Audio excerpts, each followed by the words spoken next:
semblez oublier en effet, mes amis, que vous n'êtes que des salariés, c'est-à-dire les êtres les plus vulnérables du monde capitaliste, des chômeurs en puissance.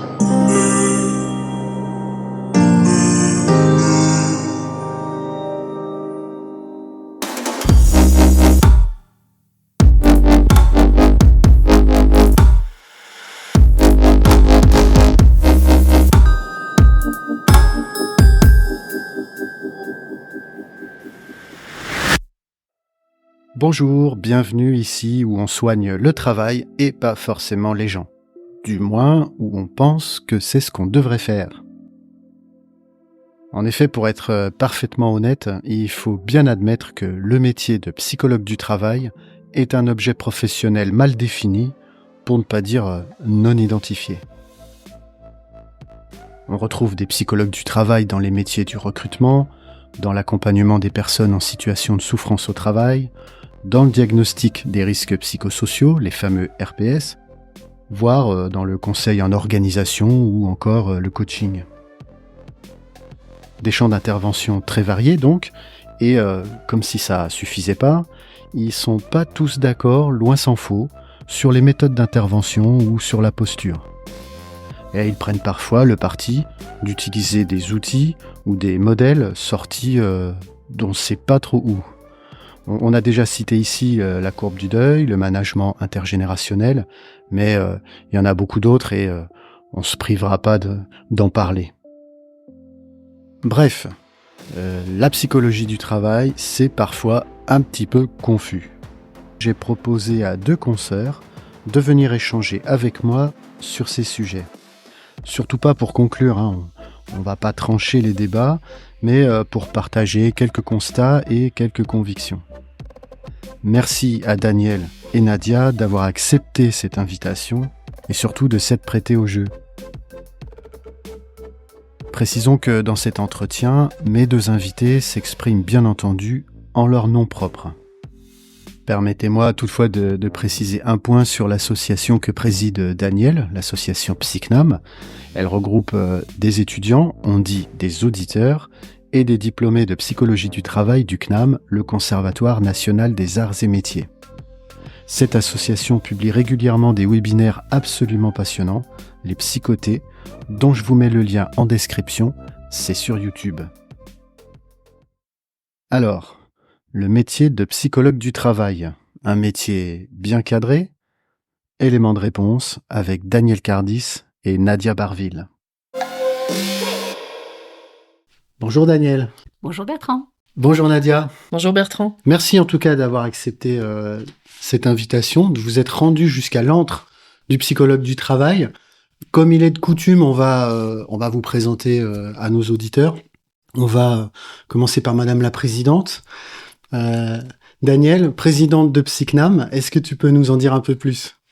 Oui, tout à fait. Donc, en fait, je suis présidente de PsyCNAM. Là, ça fait 2e année, donc 2e et dernière année. Qu'est-ce que c'est, PsyCNAM ? Alors, PsyCNAM, c'est une association qui regroupe les auditeurs et les psychologues diplômés du cursus de psychologie du travail du CNAM. Merci. On va passer à Nadia, la VRP de la psychologie du travail. Est-ce que tu peux aussi nous en dire un peu plus ? Oui, bien sûr. Effectivement, alors je suis psychologue du travail et ma fonction c'est celle-là, mais je l'applique dans différents domaines, la prise en charge individuelle, l'intervention auprès d'entreprises, un peu de recherche quand j'ai du temps, et puis aussi des vacations d'enseignement pour former les futurs psychologues du CNAM, à la fois à l'université et puis dans d'autres écoles. Merci. Alors on a un point commun tous les 3, c'est qu'on n'est pas originellement des psychologues du travail, on est tous les 3 issus d'une reconversion professionnelle, et c'était de mon point de vue assez intéressant qu'on puisse rentrer dans la discussion par ce biais-là. Je te propose, Daniel, de nous dire comment toi t'es rentré dans le métier, comment ça s'est fait, qu'est-ce que tu y as trouvé, voilà. Est-ce que tu peux nous raconter un peu cette histoire-là de ta rentrée dans le métier de psychologue du travail ? Oui, alors mon entrée dans le métier, elle s'est faite via une expérience sur le terrain. J'ai intégré un service de santé et de sécurité au travail où il m'a été confié des missions de diagnostic RPS. Voilà, en binôme avec essentiellement une ingénieure de prévention. Alors pour ce faire, en fait, on devait utiliser un outil qui était une grille qui comportait 6 domaines: l'activité, le lien et le soutien social, le lien managérial, le lien à l'emploi et l'environnement du poste. Et cet outil, en fait, on s'en servait de la façon suivante. On reportait, en fonction de la thématique, des verbatims des professionnels, mot à mot. Et ensuite, en côté. Voilà, donc c'est comme ça que je suis rentrée sur le terrain. En fait, ça m'a mis en difficulté du fait de ma formation au CNAM, qui est très orientée clinique du travail, pour plusieurs raisons. La première, c'est que j'avais l'impression d'être confrontée à une vision très parcellaire du travail, alors que en clinique du travail, on est vraiment dans une approche systémique avec différentes dimensions qui sont liées entre elles. Donc ça, c'était le premier point. Et puis le deuxième point, c'était le peu de place laissée à l'analyse. On faisait du copier-coller de verbatim sans placer d'analyse, sans réflexion, sans concept. Alors la difficulté pour moi, c'était de m'y retrouver. Et ce que j'ai commencé à faire dans un premier temps, c'est que j'ai replacé les concepts que j'avais étudiés en cours, tout simplement. Donc j'ai replacé l'activité empêchée, le geste métier, l'identité professionnelle, etc., etc. Donc quelque part, j'ai un petit peu subverti cet outil qui en fait était vraiment utilisé comme plus vraiment un outil, mais qui cadrait complètement l'intervention. Et puis la deuxième chose, c'est que dans un gros diagnostic sur une organisation assez importante, on s'était rendu compte avec cet ingénieur de prévention, donc mon binôme, qu'on rencontrait les mêmes difficultés sur différents services. Et on a du coup utilisé cet outil pour s'attacher à l'organisation du travail, parce qu'en fait dans cet outil on ne parle jamais de l'organisation du travail. Et justement, on l'a ramené au rang d'outil et on est parti sur l'organisation. C'est-à-dire que comme dans chaque service on trouvait des choses similaires, on a justifié pour pouvoir aller plus loin. Donc voilà l'entrée dans le métier. Oui, donc une rentrée par finalement ce qu'on voit aujourd'hui le plus.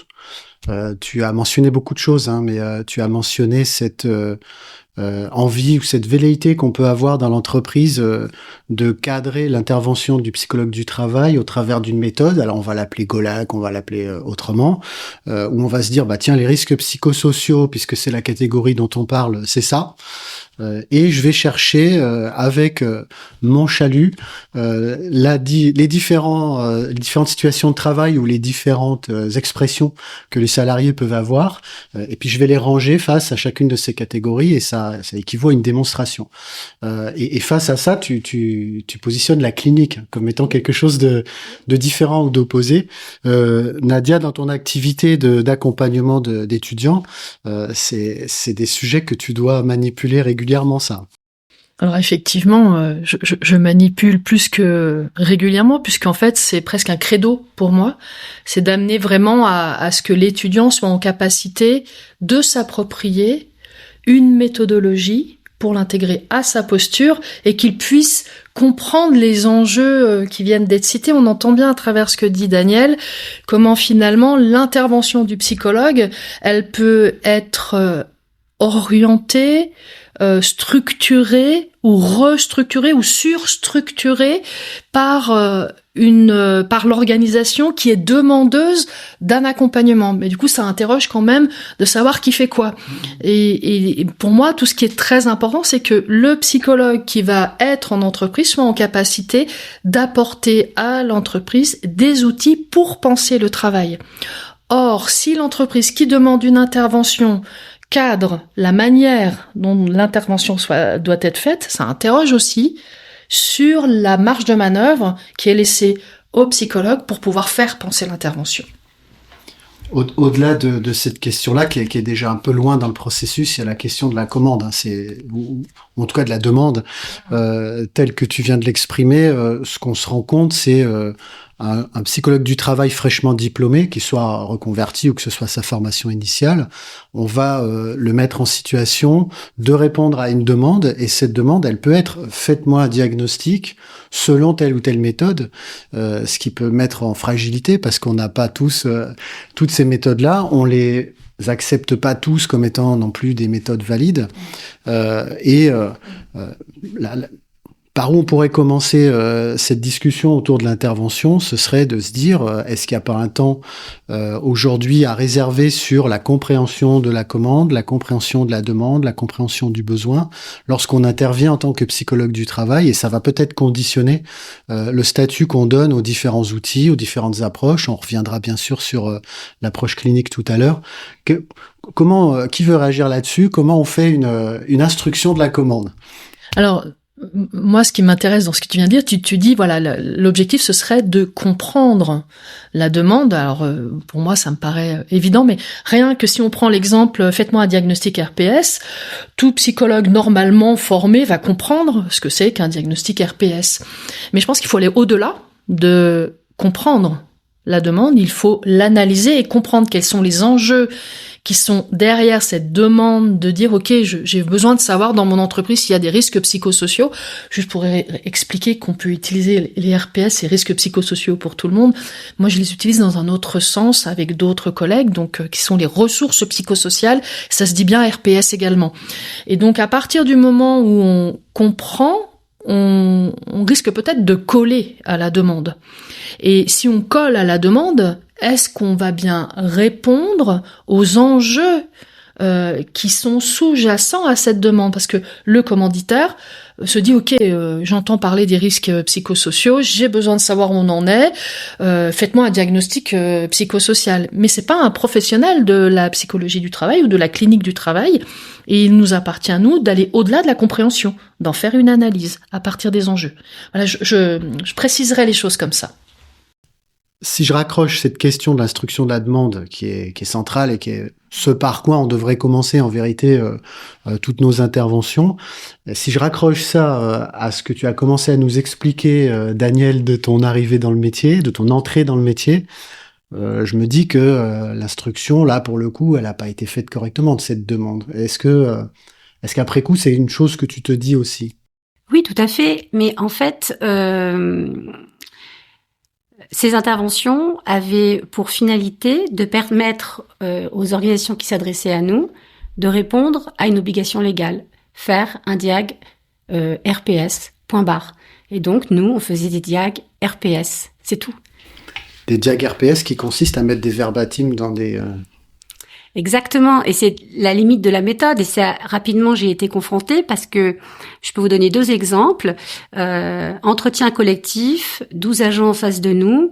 Une personne parle de son groupe de travail en faisant une éloge de ce groupe de travail qui est merveilleux, complètement idéalisé. Pris mot à mot, comme ça a été réalisé en fait dans ce diag, le collectif était une ressource du coup, puisqu'il était merveilleux.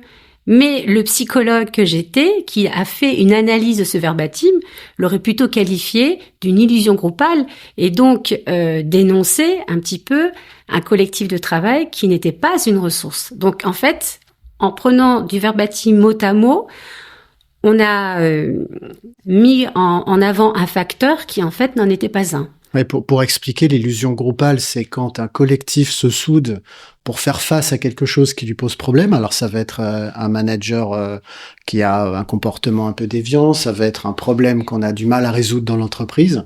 Et donc on donne l'impression d'être très soudé alors qu'en fait on l'est pas du tout.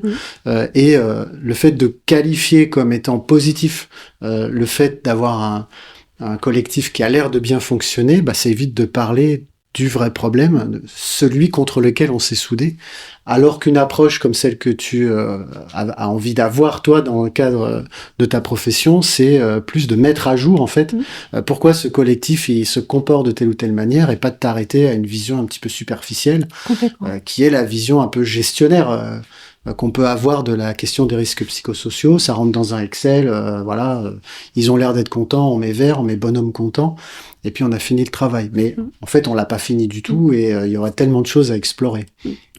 Pareil, comme on repartait de nos prises de notes, en fait, tout ce qui est rire ou la façon dont c'est dit n'apparaissait pas. Donc, il y avait un autre exemple, c'était le rire jaune. Ce rire jaune, qu'est-ce qu'il signifie? Mais très souvent, il y a un sentiment d'inutilité derrière ce rire jaune. Sauf que, dans le mot à mot, il n'apparaît pas. C'est-à-dire que vous n'analysez que ce qui est dit, vous ne vous attachez pas à ce qui n'est pas dit, ni à la manière dont tout ça est dit.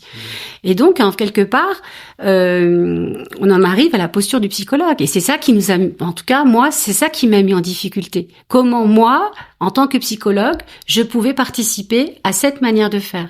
Et d'où la nécessité pour moi de subvertir l'outil et d'y amener autre chose. Il faut qu'on se parle un peu franchement. Ce que tu nous décris là comme étant des approches pas fouillées, pas instruites, qui laissent de côté des choses relativement importantes dans l'intervention qu'on peut faire vis-à-vis d'un collectif de travail. Moi, vu de ma fenêtre, mais moi je suis personne, vu de ma fenêtre, c'est la règle, c'est la norme. Moi je vois ça à peu près partout. Je suis assez d'accord, effectivement, mais on peut aussi se mettre du côté de l'entreprise qui a des injonctions judiciaires et réglementaires où on leur dit, pour la santé des travailleurs, il faut faire un diagnostic RPS. L'entreprise va répondre à ce besoin-là. Notre métier à nous va être d'amener l'entreprise à comprendre que ce n'est qu'une méthode. Alors, c'est effectivement le lieu commun, donc c'est à notre métier à nous d'amener à comprendre que le diagnostic RPS, c'est pas qu'une case avec, tu parlais de Golac tout à l'heure, avec quelques verbatims à l'intérieur qui du coup ne rendent pas compte de l'organisation. C'est aussi tout l'enjeu de notre travail, de faire ce travail, je dirais pas d'éducation parce que c'est pas ça, mais d'amener à comprendre que derrière le soi-disant diag RPS, il y a un contenu extrêmement important autour du travail, de la santé au travail, de la manière dont les gens s'engagent dans le travail et comment ils peuvent être contraints dans leur travail et tout ça, ça viendrait altérer leur santé. Ça, c'est notre job, en fait, je dirais. Mais effectivement, faut dépasser ce lieu commun-là. C'est une vraie pression, par contre. Alors là, mesdames, la démonstration qu'on est en train de faire, c'est justement que tout ça, c'est un peu flou. Il y a une demande, elle répond peut-être à une obligation juridique, il y a des méthodes d'intervention. On sent déjà, même si on l'a pas encore beaucoup dit, qu'il peut y avoir des approches différentes, avec des écoles, avec un grand E, différentes. Moi, ici, dans ce podcast, je règle un peu toutes ces questions-là avec ce fameux motto qui est ici, on n'est pas là pour soigner les gens, on est là pour soigner le travail. Et est-ce que c'est pas le chaînon manquant, ou en tout cas le point de départ de la discussion qu'on peut avoir sur le métier de psychologue du travail, que déjà s'entendre sur le fait que c'est le travail sa matière? Oui, je suis tout à fait d'accord avec toi, et c'est peut-être une des plus grosses complexités finalement lorsqu'on intervient en entreprise, c'est-à-dire qu'en tant que psychologue du travail, on est formé pour travailler sur le travail et non pas sur les personnes. Sinon, on aurait fait psychologie clinique. C'est pas notre cas. On a fait psychologie du travail et notre objet d'intervention, d'étude de compréhension, c'est le travail. Et on peut aussi s'interroger finalement si l'entreprise, par le biais du diagnostic RPS, elle comprend pas finalement le diagnostic RPS comme le moyen potentiel de mieux comprendre les personnalités au travail. Et si on se place du côté du management ou des managers, eux doivent piloter des équipes et c'est peut-être pour eux un outil, en tout cas ils pensent peut-être que c'est un outil qui pourrait leur permettre de mieux piloter leurs équipes. Or, on sait bien que si on ne s'attache à la personnalité des gens, on ne va pas pouvoir transformer le travail. Or, c'est bien notre sujet. Et du coup, moi, je m'interroge quand je t'entends parler, Daniel, sur ton intervention. J'ai comme l'impression que tu as eu affaire à ce genre de choses-là. Et j'aimerais savoir comment tu as réussi à t'en débrouiller finalement. Alors oui, effectivement, dans le cadre de ce gros diag, en fait, en quelque sorte, on était très très souvent interpellés par par la RH, mais aussi des directeurs qui venaient nous voir et nous parler de certains des professionnels, des relations un peu compliquées, voilà, et avec des descriptifs assez négatifs sur les personnes. Et ce qui s'est passé, c'est que petit à petit, je me suis mis en retrait. C'est-à-dire que quand ces gens-là venaient manger avec nous, je me suis éloignée, tout simplement. Donc, ça a été une façon pour moi de garder ma posture. Et mon binôme m'a interrogée. Elle a pensé, dans un premier temps, qu'en fait, c'était la pause méridienne et que je refusais de travailler. Alors, c'est pas du tout ça. Et je lui ai expliqué. Je dis, je me préserve de ça pour plusieurs raisons. Ça me met extrêmement mal à l'aise. Je ne veux pas avoir le sentiment d'y participer. Et de là, à la suite d'une restitution, on a demandé à cette personne de s'arrêter dans ses retours sur les personnes parce que c'était une perte de temps pour tout le monde et nous, ça nous éloignait en fait de notre travail, tout simplement. Et comment tu as réussi à refaire ta place, à reprendre ta place et à réinstituer quelque chose autour d'un débat sur le travail, sur l'organisation, puisque visiblement, c'était pas comme ça qu'on prenait le sujet là où tu intervenais sur ton terrain. Alors, ça a été un vrai travail de binôme, en fait. Hein, ça, c'est vraiment très important. Seul, en tout cas, je n'y serais certainement jamais arrivée. Et dans ces interactions avec cette personne, elle s'appuie sur son expertise puisqu'elle avait fait plus de 10 ans d'intervention. Moi, je m'appuyais sur mon bagage un peu théorique, on va dire. Et de nos échanges, on mettait en place des façons de faire, justement, avec à chaque fois cet objectif d'essayer d'amener les gens à discuter de leur travail. Alors, on a réussi à faire ça sur une séance avec des managers. On devait normalement faire une séance de diag, donc toujours avec cette grille, et on a mis l'outil de côté et on les a fait discuter entre eux. Alors c'était des gens qui se connaissaient pas. Hein. On les a fait discuter entre eux. D'abord, leur métier, en quoi est-ce qu'il consistait.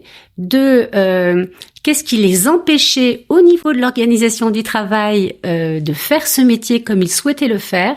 Et enfin, un peu leurs idées, quelles étaient selon eux des solutions à tout ça.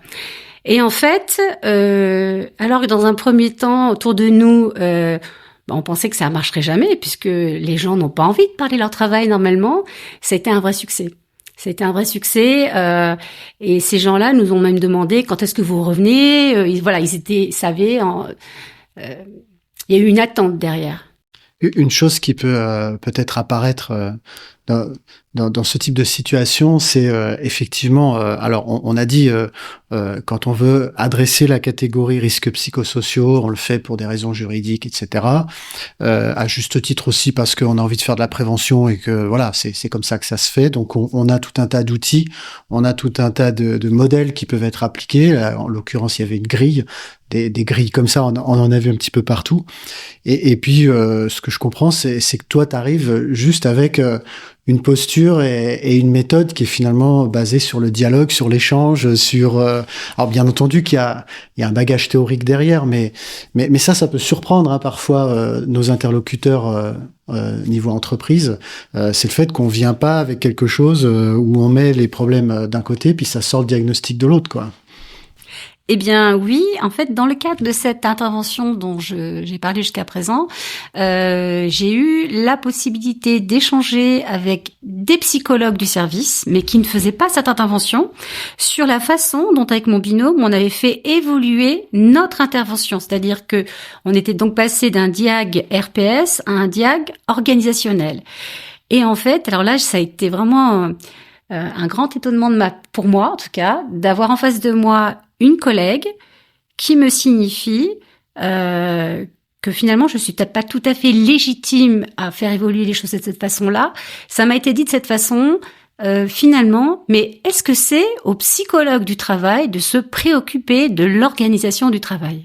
Alors nous y voilà, nous sommes sur la question de la légitimité. Je me tourne vers toi, Nadia. Est-ce que le psychologue du travail est légitime à intervenir sur l'organisation du travail, dont on sait par ailleurs, et ça a été rappelé dans les accords nationaux interprofessionnels, qu'elle est de la responsabilité de l'employeur. Alors, employeur, psychologue du travail, même combat, comment ça marche ? Ouais, je trouve ça vraiment absolument passionnant, tout ce que l'on mobilise dans ces échanges. La question de la légitimité du psychologue du travail à intervenir sur l'organisation du travail, il me semble juste une évidence. Parce qu'en fait, tout dépend de la manière comment on se place, et cette légitimité-là, c'est peut-être pas à nous en tout cas moi je le dirais comme ça, vu de ma fenêtre et vu de ma pratique, c'est peut-être pas à nous de nous positionner comme élément qui va changer l'organisation du travail, mais d'aider les organisateurs du travail à pouvoir penser le travail. Donc on a bien une légitimité que l'on peut construire dans cette dimension-là.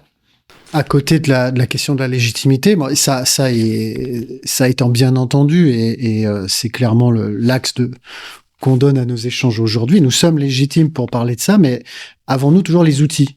Est-ce que notre formation est suffisante ? Est-ce que il faut compléter ça avec d'autres approches ? Est-ce que on est suffisamment armé lorsqu'on sort de l'université, notamment lorsqu'on est plutôt en formation initiale avec une expérience professionnelle antérieure nulle ou réduite ?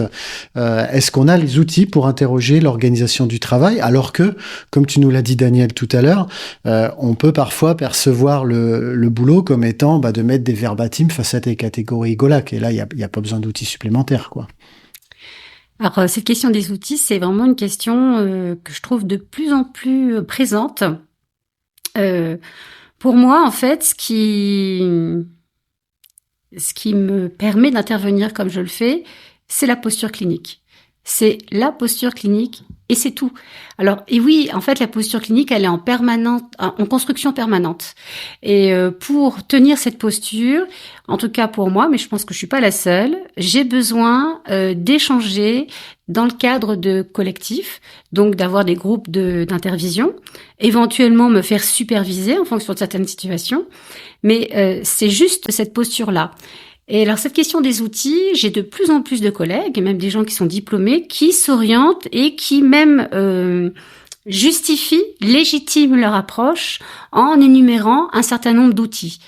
J'ai envie de dire pourquoi pas, mais c'est pas ça qui va les légitimer. En tout cas, moi, je considère pas ça comme ça.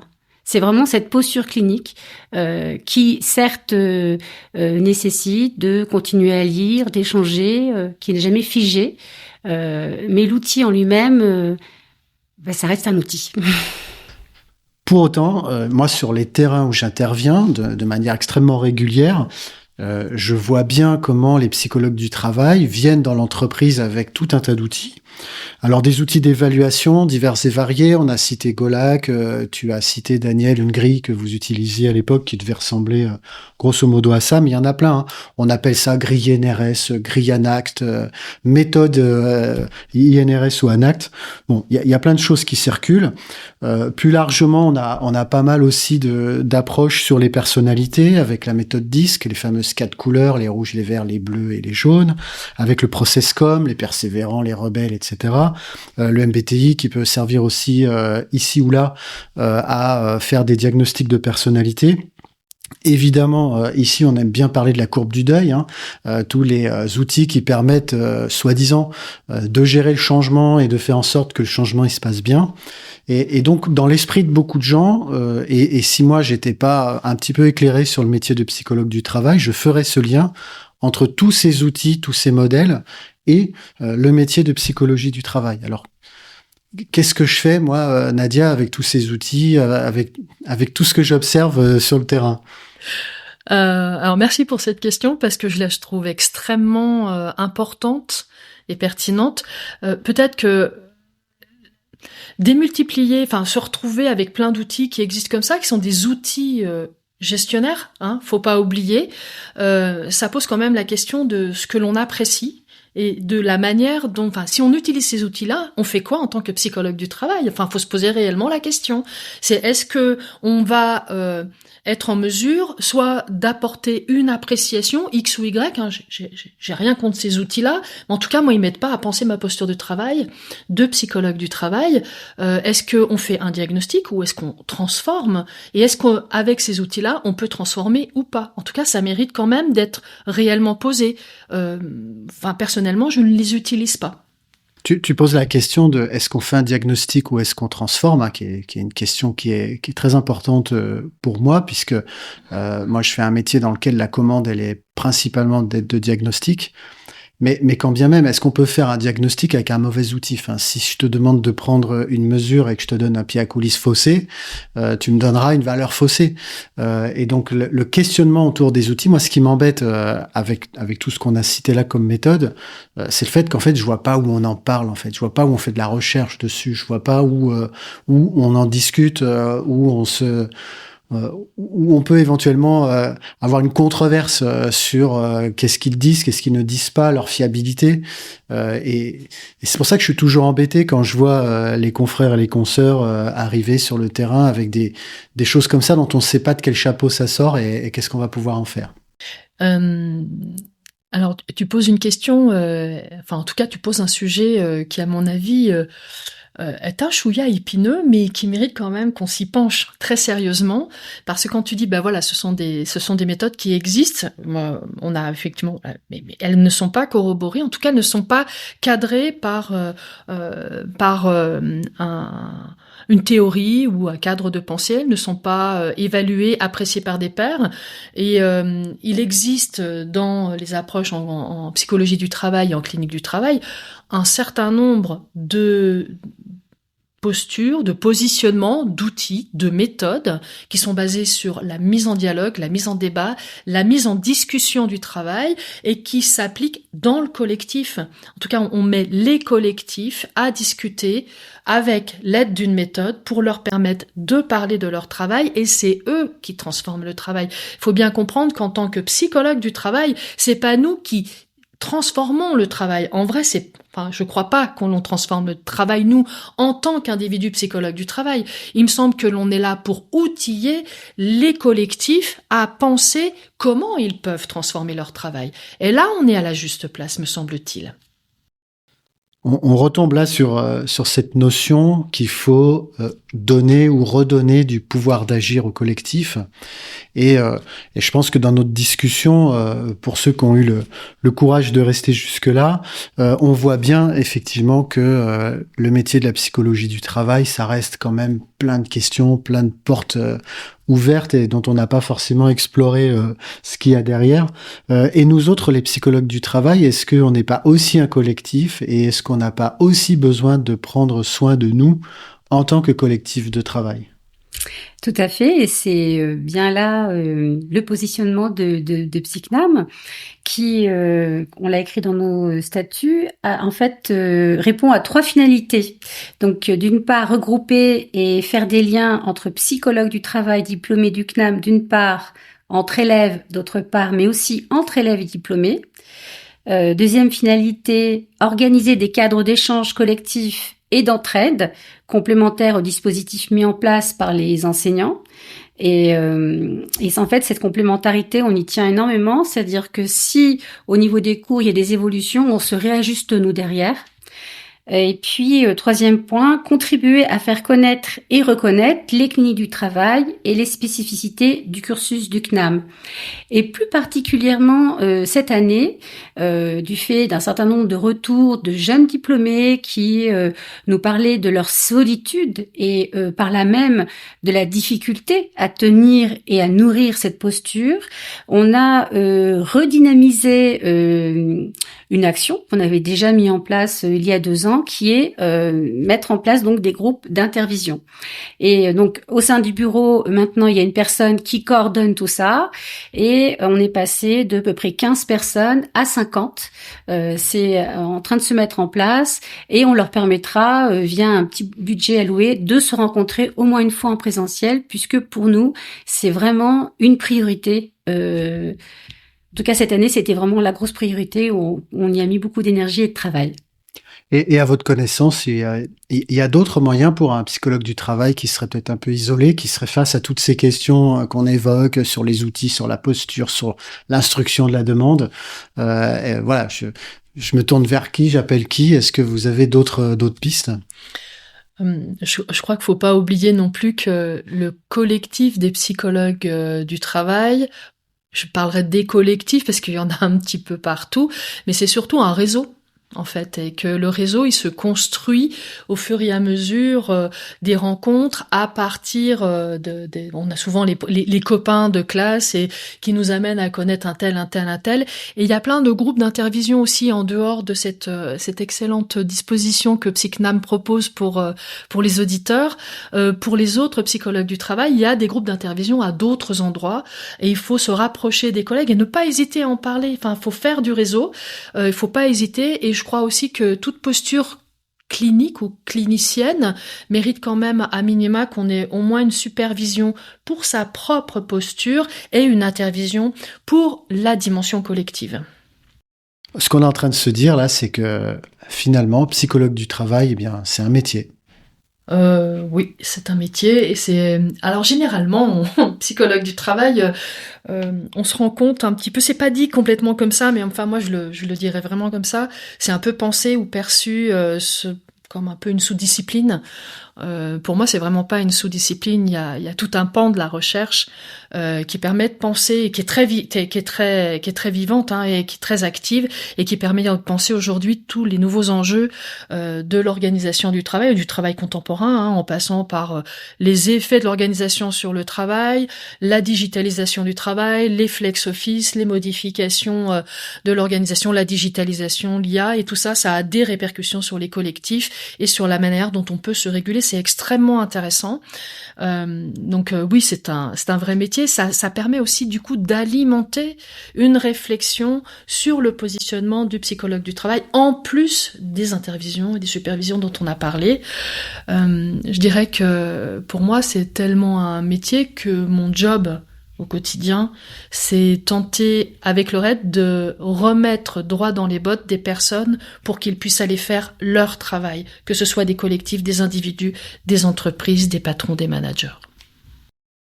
Alors oui, c'est un vrai métier, c'est un métier donc qui mérite qu'on le défende et qu'on le nourrisse au travers d'échanges les uns avec les autres pour qu'il reste un métier vivant. Sur cette noble intention, je vous propose qu'on termine sur une idée saugrenue, quelque chose qu'on va pouvoir ruminer. C'est un peu comme ça qu'on termine les podcasts ici.